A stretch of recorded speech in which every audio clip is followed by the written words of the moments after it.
into the Thompson. By killing the you become a hero in the Muslim world.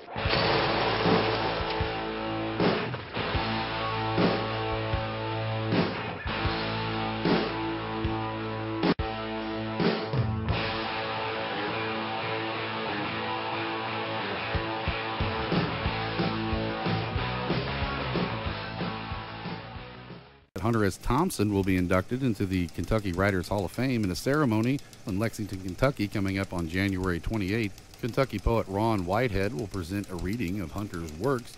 There will be 6 inductees, 4 will be announced, and then Hunter. And then, for the first time ever, a living writer, Wendell Berry, will be inducted into the Hall of Fame as well. A Dallas activist and writer whose criminal case attracted national attention was sentenced to prison today. Barrett Brown received 5 years in prison for his role for the hacking group Anonymous and for threatening the life of an FBI agent. Brown sat there in a bright yellow prison jumpsuit. His mother and his relatives sat behind him in the gallery. And despite being behind bars for about 2.5 years since his arrest, he has continued writing. He's continued to have a very loyal following, and many of those people showed up today for court. The fact that my original complaint about the FBI. September 2012, Barrett Brown on a rant against an FBI agent after his home was raided. In the YouTube post, he promises to ruin the agent's life for investigating his role with the hacking group Anonymous. Brown was eventually charged with obstructing a search warrant, making internet threats, and helping share a link to stolen data allegedly obtained by the hackers. In court, Brown said he regretted his actions, then went on to criticize how the government pursued his case. He seemed far more concerned about the threats that Mr. Brown made, and he gave a sentence to reflect that. Despite his incarceration after his arrest, Brown maintained a large following and continued writing. Today did not go how we had hoped. Kevin Gallagher started freebarrettbrown.org. He and others hoped Brown would get a sentence for time served for the 31 months already behind bars. Barrett Brown is someone I admire as a writer, as a journalist, and I saw something that needed to be done. I was just compelled to do it, to support him, run his legal defense fund and jail support, because somebody had to do it. Being held accountable for what's behind a link, when what you're posting to is a link that's publicly available and you haven't even had a chance to look at what's in it, that is going to chill journalistic efforts. It's going to create problems for researchers.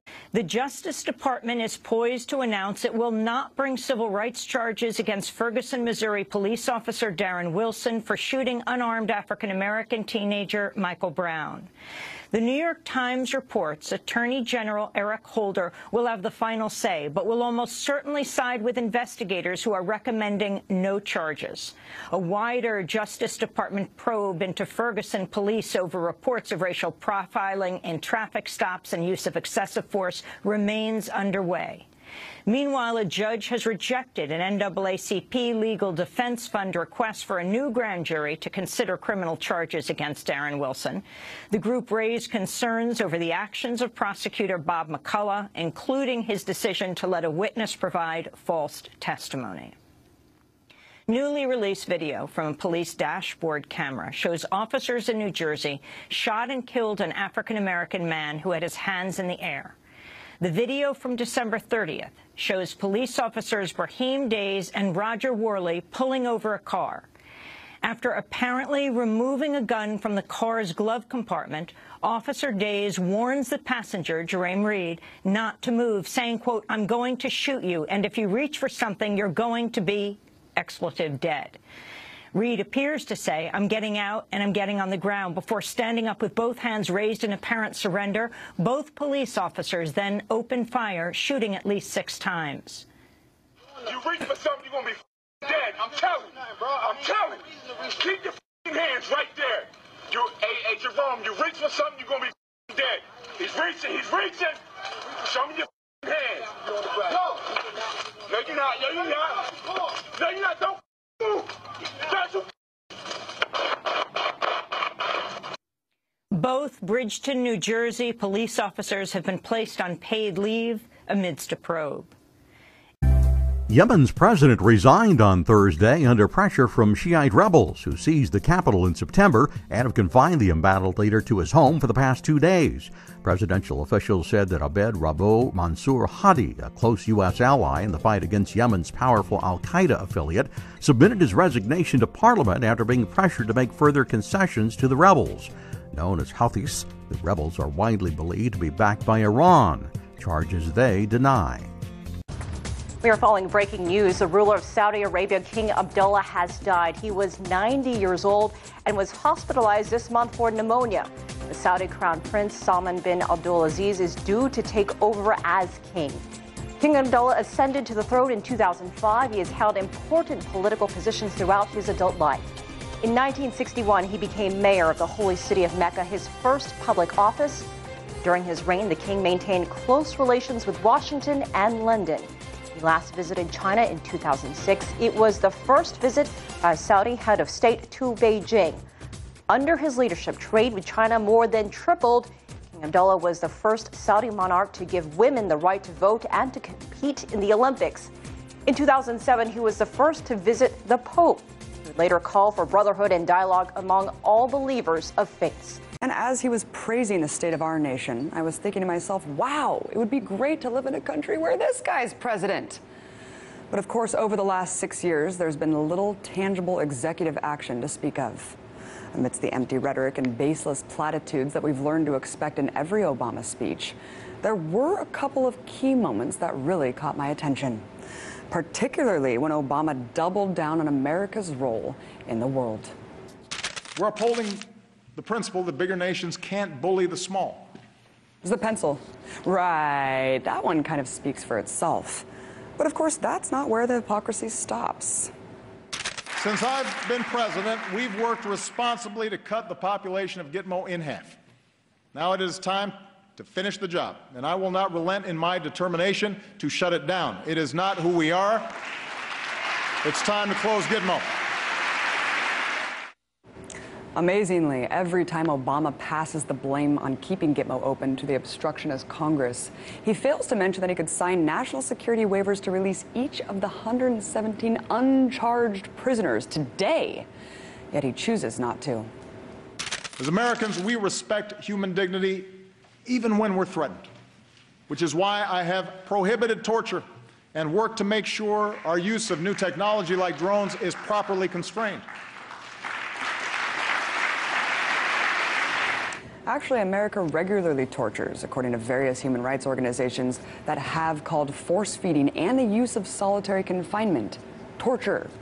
Not to mention the fact that Obama has only redefined it and only banned its use at U.S.-run sites, excluding black sites, you know, where most of the torture happened in the first place. Our diplomacy is at work with respect to Iran, where for the first time in a decade we've halted the progress of its nuclear program and reduced its stockpile of nuclear material.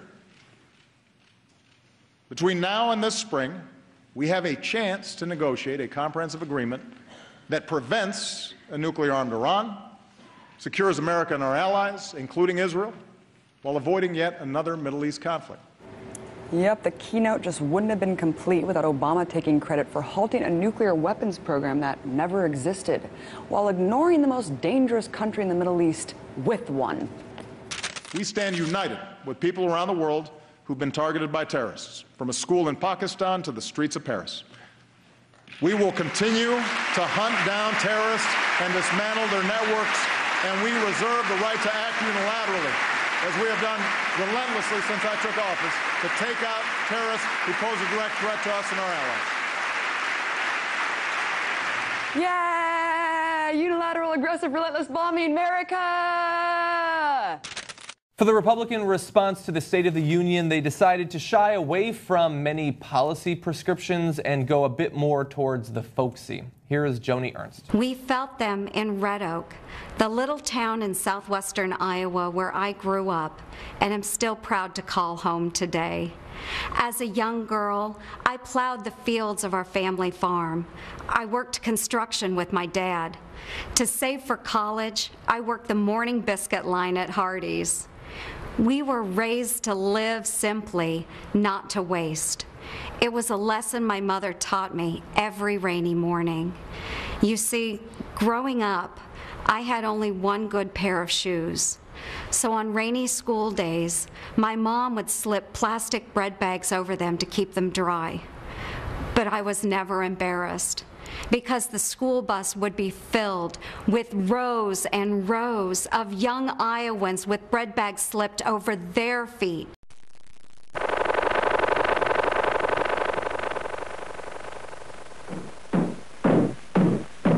They sure work hard, don't they, Barney? Yeah? I hate to see them work so hard. Yeah, me too. Let's go around back where we can't see them. Gee, we ought to do something, Fred. Okay. How's about taking a nap? Hey, I got a better idea. Let's take a Winston break. That's it. Winston is the one filter cigarette that delivers flavor 20 times a pack. Winston's got that filter blend. Yeah, Fred. Filter blend makes the big taste difference, and only Winston has it up front where it counts. I'm gonna let it shine, let it shine. From Indiana to Los Angeles and Boston to Denver, the marches and rallies came at a time of heightened focus on race in America. Much has changed, but much has remained the same. This year's events coincided with the Oscar-nominated film Selma, about Dr. King and the 1965 voting rights marches in Alabama. The lead actor, David Oyelowo, addressed today's services at Atlanta's Ebenezer Baptist Church, where King and his father once served.